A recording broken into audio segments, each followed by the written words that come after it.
A clue? Where? Right there. Oh.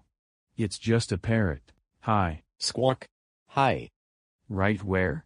On the parrot. Parrot. There's a clue on you. Wow, I'm the clue. You know what we need, our Doodlebop, Halloween, handy dandy. Notebook! Notebook right, while we solved those riddles and got to our third clue. Okay.